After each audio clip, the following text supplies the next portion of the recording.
My name is Lucy Walker. I'm 29 years old, and on Christmas morning, my mother slapped me because I asked why my younger sister had received nearly $15,000 in gifts while I had been given nothing. 3 weeks earlier, Mom had sent a message to our family group chat saying, "No presents this year, we're focusing on gratitude, not material things." I believed her. I even transferred $800 to cover Christmas dinner because she claimed Dad's retirement account had been temporarily frozen. Then my sister began opening boxes. First came a brand new iPhone, then a $6,000 designer handbag. Finally, she opened a velvet case containing a diamond ring large enough to catch the light from every window in the room. She laughed, filmed herself crying, and told her followers she had the most generous family in Virginia. I sat beside the tree with an empty lap. When the final box was opened, I looked at my mother and asked, "What about me?" Her smile vanished. "You're almost 30, she said. "Stop embarrassing yourself." I reminded her that I had paid for dinner and helped cover the house, but the slap came so quickly that my head turned sideways. My father stared into his coffee. My sister kept recording. Nobody defended me. I stood up, opened my phone, and saw the notification I had scheduled for Christmas morning. Final audit package ready for release. My mother believed she had humiliated the daughter who still needed her approval.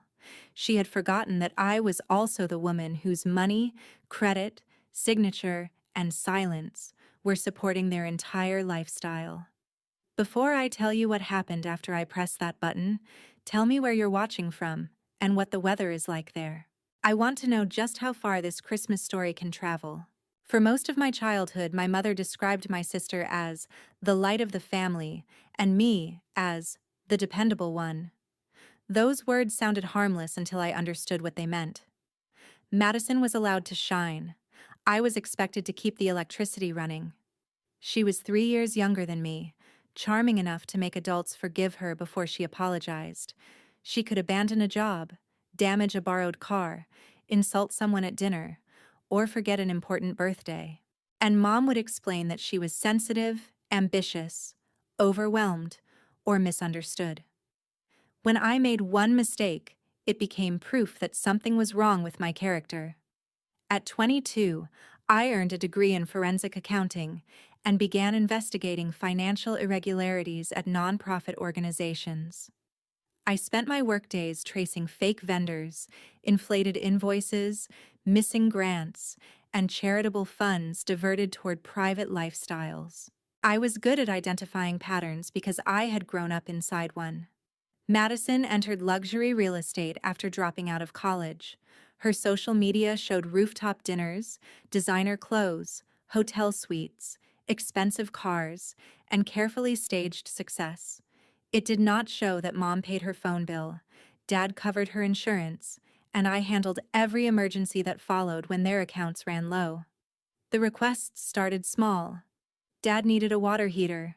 Mom needed a short-term loan before a charity gala.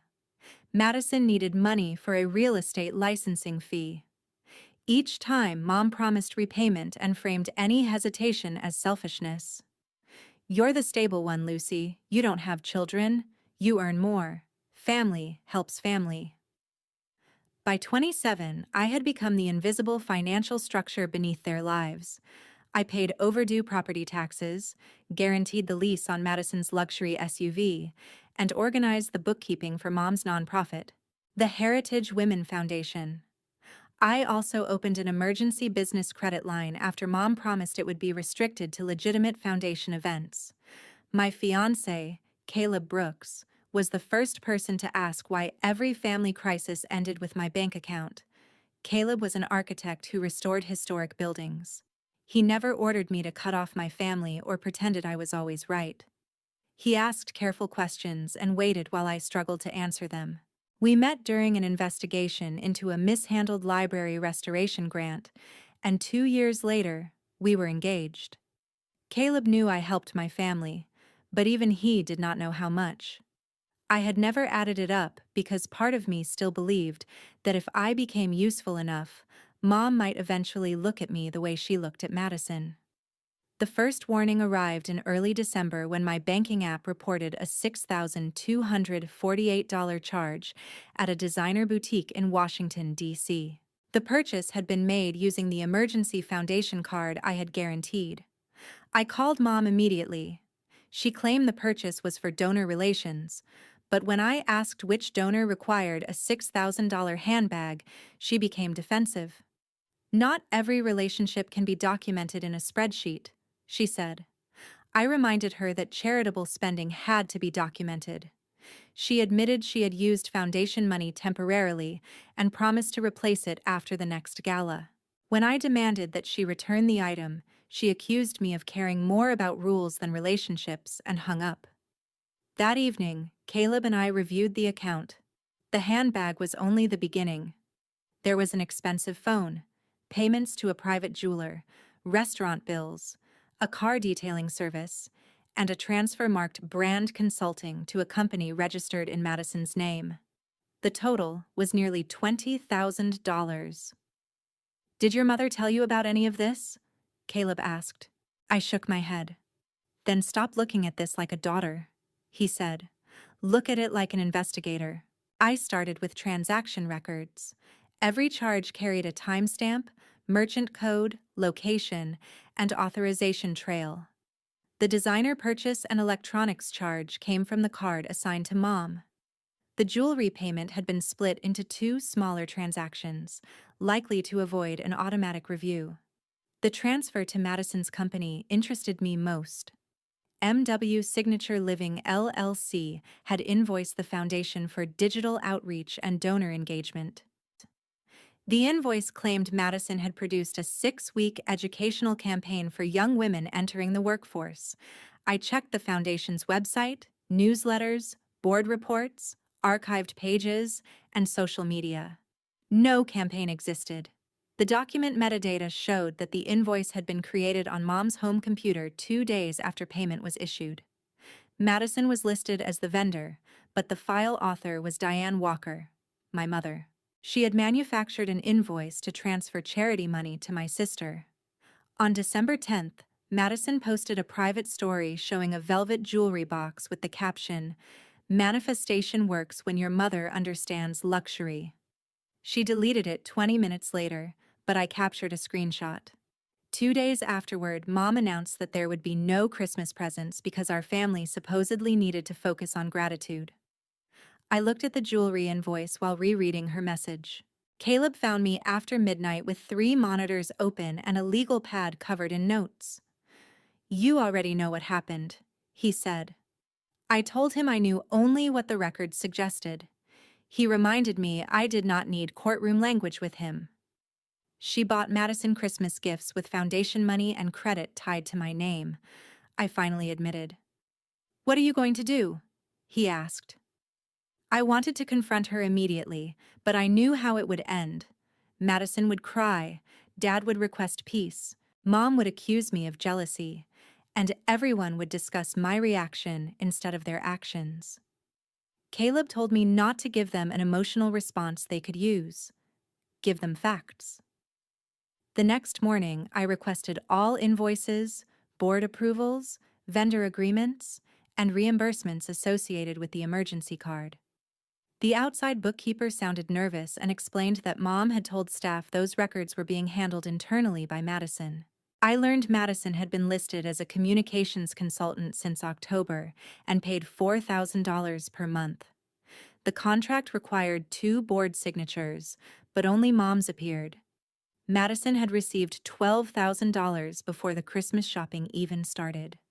During that same quarter, the foundation had rejected 7 transportation and childcare applications because it claimed funding was limited. One woman had requested $900 to repair the car she needed to reach work. Mom denied that request while spending nearly 7 times as much on Madison's handbag. At that moment, the excuse I had built around my mother finally collapsed. This was not ordinary parental favoritism. It was theft disguised as family loyalty.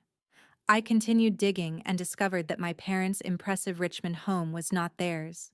It was a furnished historic rental costing $8,000 per month. I had co-signed the lease after Dad claimed they needed temporary housing while selling their old property, but that house had never been listed. Rent was being covered through transfers from the foundation's administrative reserve and withdrawals from my personal credit line. I contacted the bank and learned that I could freeze the accounts, revoke cards, dispute personal expenses, and request a forensic review.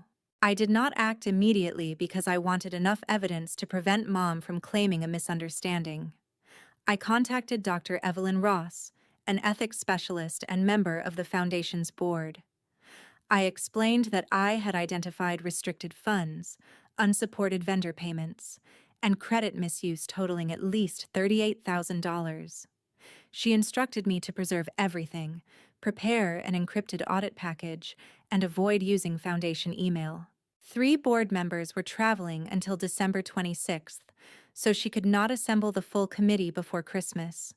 I organized statements, invoices, metadata, lease documents, screenshots, messages, and a voice recording in which Mom said, "This foundation exists because of me. Madison's image supports mine. Don't create trouble over technical details." I scheduled the package to reach the board, outside counsel, the bank, and a guarantor protection team at 10:30 on Christmas morning unless I canceled it.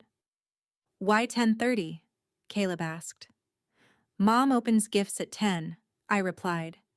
"And if she gives Madison those items in front of you, then Christmas becomes the last day she controls the story."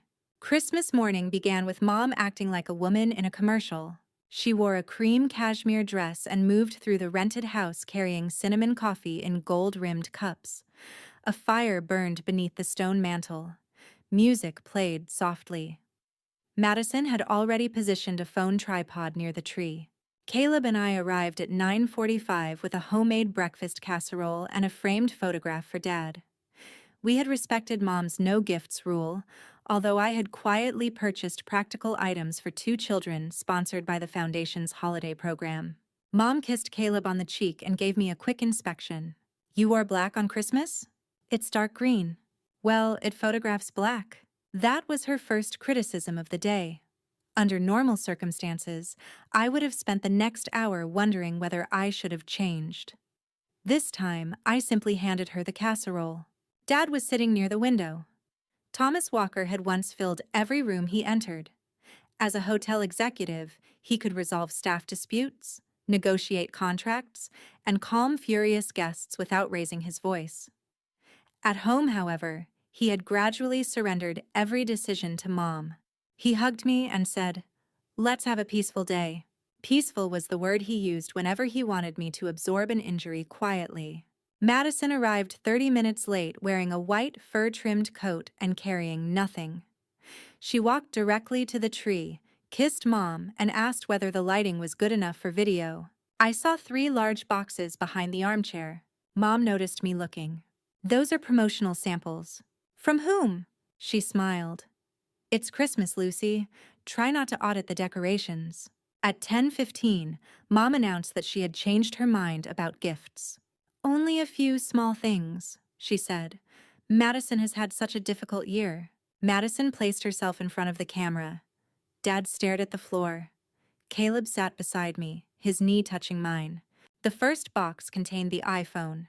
Madison screamed, hugged Mom, and immediately began describing its camera features to her viewers. The second box held the Bellavere handbag. I recognized the gold clasp from the boutique invoice. $6,248, purchased with a card connected to a charitable foundation. Madison pressed the bag against her chest. "Mom, this is insane." "You deserve to look successful," Mom said. The third box was smaller. Inside was the diamond ring. Madison began crying. Mom cried with her. Dad gave a weak smile. The livestream comments moved rapidly across the screen. "Best mom ever. This family is goals. You deserve everything." I looked beneath the tree. There was nothing with my name on it. I had known what I would probably see. I had studied the receipts. I had prepared for the performance. Yet knowledge did not make the moment painless. For one dangerous second, I was 8 years old again, watching Madison open the art set I had asked for because Mom said she was more naturally creative. I was 16, working a weekend job while Madison received a car for improving one grade. I was 24, being told there was no money to celebrate my promotion while Mom financed Madison's birthday trip to Miami. The pain was not about receiving an object. It was the public declaration that one daughter deserved abundance while the other existed to finance it. Madison turned the camera toward me. "Lucy, say hi. Aren't these amazing?" Mom's expression warned me to cooperate. I heard my own voice ask, "What about me?" The room changed immediately. Madison lowered the phone slightly. Dad looked toward the kitchen. Mom's face tightened. "What did you say?" she asked. "You told us there would be no gifts." Madison just opened an iPhone, a $6,000 bag, and a diamond ring. "What about me?" Mom laughed once sharply. "You cannot be serious. I'm asking a question. You're a grown woman. So is Madison. She needs support for her career. And I don't? You have a salary. You have Caleb. You've always been capable of taking care of yourself." "That doesn't explain why you lied," Dad murmured. "Lucy, not today." I looked at him. "When would be better?" Mom stepped closer. "Do not ruin your sister's Christmas because you're jealous." "I'm not jealous of the gifts. I'm asking why they were purchased through the foundation." Madison's smile vanished. The live stream was still running. Mom glanced at the phone and then back at me. "Turn that off." Madison reached for the screen, but comments were already appearing. "What foundation? Wait, what does she mean? Is this charity money?" Mom lowered her voice. "You don't know what you're talking about. I know the handbag was charged to the emergency credit facility on December 7th. The phone was purchased 2 days later. The ring payment was split between the foundation card and a transfer to Madison's consulting company." Dad stood up. "What consulting company?" Mom ignored him. I continued. "I know Madison received $12,000 for a campaign that never existed. I know the house rent is being paid from administrative reserves. I know you used the credit line I guaranteed after promising it was restricted to emergency event expenses." "Stop," Mom said. Madison finally ended the live stream. Mom moved so close that I could smell her perfume. "You came into my home on Christmas and accused me of stealing because your sister received gifts? This isn't your home. It's an $8,000 a month rental. And I'm listed as guarantor." Her hand struck my face before I saw it rise. The sound silenced the room. My cheek burned. My head turned. Caleb stood instantly, but I raised one hand to stop him. I did not want Mom rewriting the scene as a confrontation between men. Dad whispered, "Diane." That was all. He did not move toward me. He did not demand an apology. He did not even put down his coffee. Mom looked briefly shocked by what she had done, but pride arrived before remorse. "You pushed me," she said. I touched my cheek and looked around the room. Madison held her diamond ring. Dad stood frozen. Mom waited for me to cry, shout, or beg. Instead, I opened my phone. The screen showed 10:29. 1 minute remained before the audit package was released. Mom saw the countdown but did not understand it. "What are you doing?" "I'm making sure this is the last Christmas you buy with my silence." At 10:30, the screen changed. "Package delivered to Executive Board, Outside Counsel, Credit Review, and Guarantor Protection Team." I pressed 3 additional buttons. All authorized cards were frozen. The automatic transfer covering the house lease was canceled. My guarantee on Madison's vehicle entered formal dispute review. Mom's phone began ringing before I lowered mine. The first call came from Dr. Evelyn Ross. Mom stared at the screen as though the name itself had betrayed her. She rejected the call. It rang again immediately. Then Dad's phone began vibrating. Madison's business account displayed a fraud review notification because the foundation had challenged the consulting payments. The dealership financing her luxury SUV sent an alert stating that the guarantor had disputed continued liability. The property management company emailed Mom requesting updated payment authorization for the January lease. Within 90 seconds, the room full of luxury gifts felt less like Christmas and more like a crime scene. Mom pointed at me. Undo it. No. You have no right. The credit is in my name. You gave us permission. I gave the foundation limited permission for documented emergency expenses. You used it for personal gifts, rent, Madison's fake consulting contract, restaurants, and image management. Madison stepped forward, still wearing the ring. My contract isn't fake. What work did you perform? I promoted the foundation. Show me one deliverable. I posted about women supporting women. You posted one photograph from the gala. The caption advertised your real estate listings. Her face flushed. That still brought attention. You were paid $4,000 a month. That was Mom's decision. Exactly. Dad sat down slowly. Diane, how much money are we talking about? Mom snapped. Do not interrogate me in front of them. The board is about to interrogate all of us, I said. His eyes moved toward me. All of us? The house lease lists you and Mom as occupants. Several reimbursements went through a joint account. Whether you knew where the money came from is something the board and outside counsel will determine. Dad went pale. For years, he had treated silence as neutrality. Now he was discovering that silence could leave a paper trail. Mom answered the next call and put it on speaker by mistake. Diane, Dr. Ross said, the executive committee has reviewed preliminary evidence supplied by Lucy. Effective immediately, your authority to access foundation accounts, direct staff, contact donors, or authorize expenditures is suspended. Mom lunged to turn off the speaker, but I had already heard enough. This is outrageous, she said. Lucy is acting out because of a family disagreement. This is not a family disagreement, Dr. Ross replied.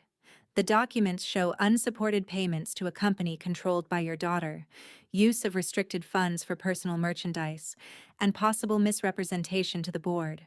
Those items were donor development expenses. A diamond ring was donor development? Mom looked at Madison. Dr. Ross continued. An emergency board meeting will take place tomorrow at 11.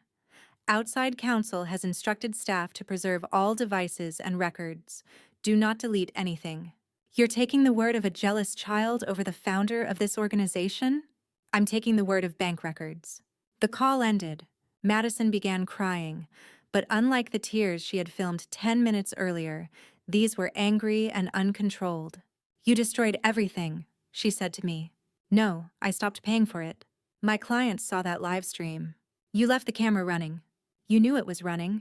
I also knew you were displaying property purchased with charity money to thousands of people. Mom turned toward her. Delete the video. It was live. People recorded it. As if summoned by the words, Madison's phone flooded with notifications. Clips of the slap were already circulating. Someone had added captions. Another account had matched the handbag to her earlier manifestation post. A local nonprofit watchdog page asked whether Heritage Women Foundation donations had financed influencer content. Madison opened her mouth, but no sound came out. Caleb moved beside me. Lucy, we should leave. Mom blocked the doorway. You are not walking out after setting fire to this family. I'm not the one who stole money. I built that foundation from nothing. And then you treated it like your wallet. I built your career too. I almost laughed. You told everyone my work was boring. You refused to attend my certification ceremony because Madison had a photo shoot. I raised you. That does not make my identity, credit, labor, or income your property. Dad finally spoke louder. Diane, let her go. Mom turned on him. Now you find a voice? His face changed. Years of humiliation seemed to pass across it, but I felt no sudden admiration for him. He had found courage only when consequences reached his own name. I asked you where the rent money came from, he said. You said consulting income. It was temporary. You told me the foundation board approved Madison's contract. They would have approved it. That isn't the same thing. Madison pointed at Dad. Don't act innocent. You love the house. You loved telling your golf friends we lived here. He flinched. She was right. Mom had directed the fraud, but Dad had enjoyed every benefit while avoiding every question. His passivity was not innocence. It was participation with plausible deniability. Mom tried another strategy. Her shoulders lowered. Her eyes filled. Her voice became soft.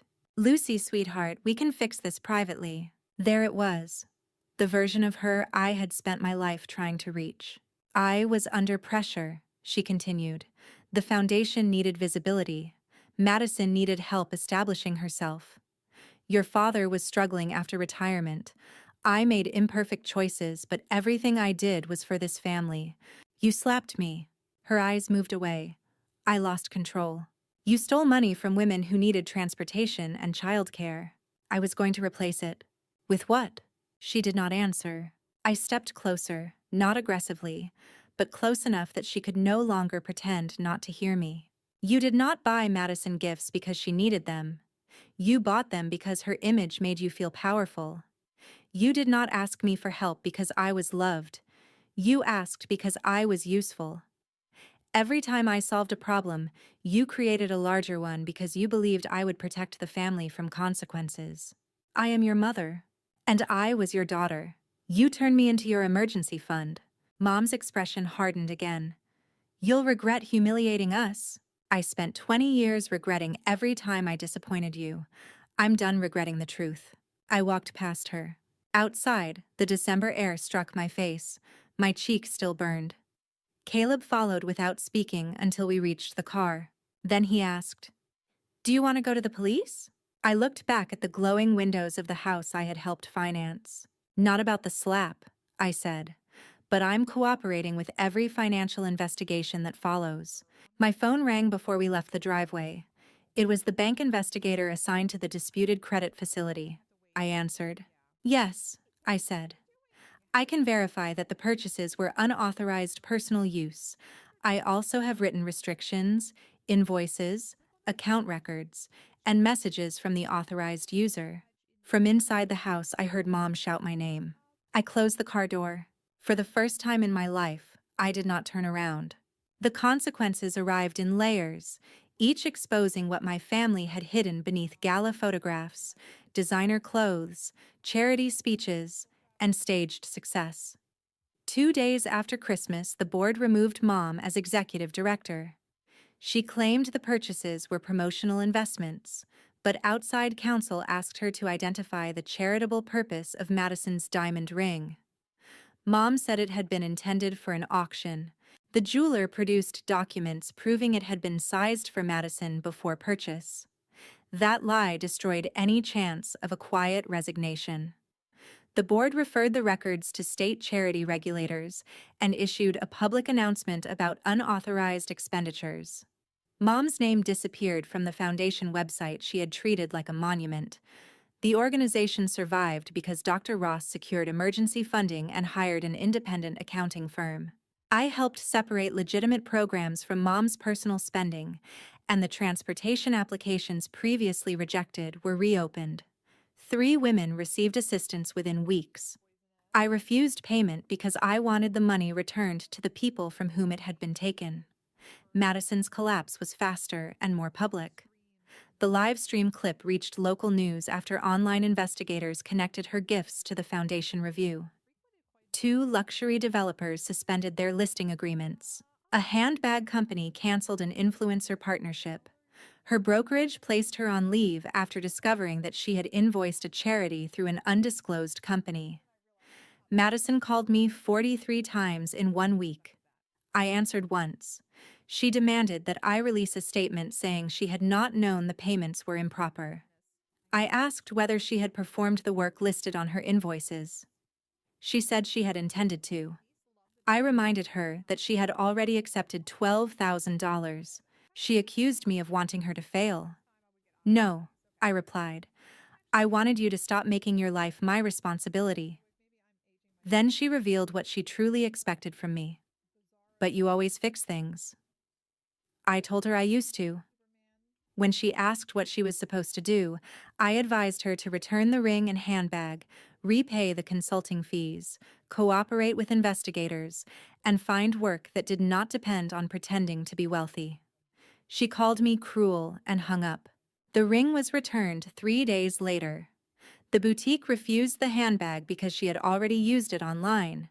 Dad sold his vintage watches to cover part of the restitution. Madison surrendered the SUV after failing to refinance it without my guarantee. Once I stopped the automatic withdrawals, my parents could not prove enough income to keep the historic rental. The property manager gave them 30 days to leave. Mom told relatives I had made my parents homeless at Christmas, but the story changed when Aunt Rebecca called me directly. I explained that I had canceled unauthorized withdrawals from my own credit line, not evicted them from a home they owned. I sent her the foundation's public statement. Soon, relatives began comparing experiences. Mom had borrowed money from cousins for fake medical emergencies, asked an uncle to fund a scholarship that never appeared in reports, and persuaded Aunt Rebecca to pay for Madison's photography by promising grant reimbursement. The family group chat Mom had controlled for years became a collection of questions she could not answer. Dad called me in January and admitted he should have stopped her. I told him he had known enough to ask questions. He claimed he had been trying to keep the family together. No, I said. You were avoiding becoming the person she was angry with. After a long silence, he admitted that was fair. He moved into a small apartment while Mom stayed with Madison, an arrangement that quickly became miserable. Dad asked to meet, and I agreed under strict conditions. I would provide no money, contact no investigator on his behalf, soften no finding, and accept no conversation blaming Mom's actions on stress, age, or my jealousy. He accepted. Mom did not. The night before my February wedding, she sent a final message saying a mother could forgive many things, but public betrayal changed a family forever. She hoped I would one day understand what I had destroyed. I replied, I understand exactly what I ended. My participation. Then I blocked her. Caleb and I married in the restored reading room of the historic library where we had met. There were 26 guests, no sponsored decorations, no family live stream, and no performance designed to impress strangers. Dad attended alone and sat in the second row rather than beside me. He had begun therapy and sold personal assets to help restore the missing money, but accountability did not instantly rebuild trust. Mom and Madison were not invited. I worried their absence would dominate the day, but it did not. Caleb's sister adjusted my veil, Aunt Rebecca gave a reading, and Dr. Ross toasted the courage required to protect an institution even when the person harming it shared your name. After the ceremony, Caleb asked whether I regretted pressing the button. I considered the question honestly and told him I regretted waiting so long. Months later, Mom signed a restitution agreement, surrendered her foundation role permanently, and avoided a harsher legal outcome only by cooperating after the evidence became impossible to deny. Once the galas, donors, status, and influence disappeared, most of her social circle vanished too. Madison left luxury real estate, sold the possessions she had displayed online, and accepted an administrative job at a property management company outside Richmond. We did not reconcile. She sent an apology through Dad, but most of it explained how Mom had influenced her. I said I would consider contact only when Madison could describe her own choices without assigning responsibility to someone else. That day may come, or it may not. Forgiveness and access are not the same thing. For years, I thought setting a boundary meant delivering a dramatic speech and walking away. I learned that the real boundary comes afterward. It is the call you do not answer, the money you do not transfer, the excuse you refuse to repeat, and the problem you allow another adult to solve. My mother's true punishment was not losing her position or expensive home. Madison's was not losing contracts, a car, or designer gifts. Their real consequence was losing the person who had protected them from reality. Once I stepped away, every bill carried its true cost. Every lie required another lie, and every relationship had to survive without gifts, influence, or financial leverage holding it together. That was when I understood why Mom had reacted so violently to one simple question. What about me? Threatened the system she had created. In that system, Madison received because she represented the family's image. Dad stayed silent because silence protected his comfort. Mom controlled because power made her feel indispensable. I paid because usefulness was the only role that earned me temporary peace. The moment I questioned what I deserved, the arrangement became visible. I once believed being dependable was proof of strength. Sometimes it was, but strength without boundaries becomes an invitation for exploitation. Generosity without accountability becomes funding. Loyalty without respect becomes captivity. Family should never require one person to shrink so another can appear brighter. A parent does not earn unlimited access to an adult child's money, credit, labor, home, or emotional energy simply because they raised that child. Gratitude is not permanent debt. Love is not a financial authorization form. Forgiveness does not require returning to the place where you were harmed. I still remember the empty space beneath the Christmas tree, Madison holding the ring, Dad staring into his coffee, and the moment after Mom slapped me when everyone waited for me to collapse into my old role. Instead, I opened my phone. That action did not magically heal me. It did something more important. It returned responsibility to the people who had spent years handing it to me. Today, Caleb and I live in a smaller house than the one my parents pretended to own. We budget honestly, give only what we can afford, and support local employment programs through transparent accounts. Every December, I anonymously purchase one practical gift for a woman rebuilding her financial independence. The first year, I paid $900 toward a nursing assistant's car repair, the same amount Mom's foundation had once claimed it could not spare. That gift meant more than every designer box beneath my mother's tree. I did not end my family's lifestyle because I received no Christmas present. I ended it because their lifestyle depended on fraud, favoritism, fear, and my continued cooperation. Asking, "What about me?" was never greed. It was the first honest question of my life. Standing up after the slap was my answer. Thank you for watching the story until the very end. This video is completely fictional and was created only for entertainment, education, and dramatic reflection. We hope it reminds you that sometimes the greatest lesson after betrayal is learning to stop giving people the benefit of the doubt when their actions have already shown you the truth. Your peace becomes stronger when you finally believe what their behavior has been telling you all along.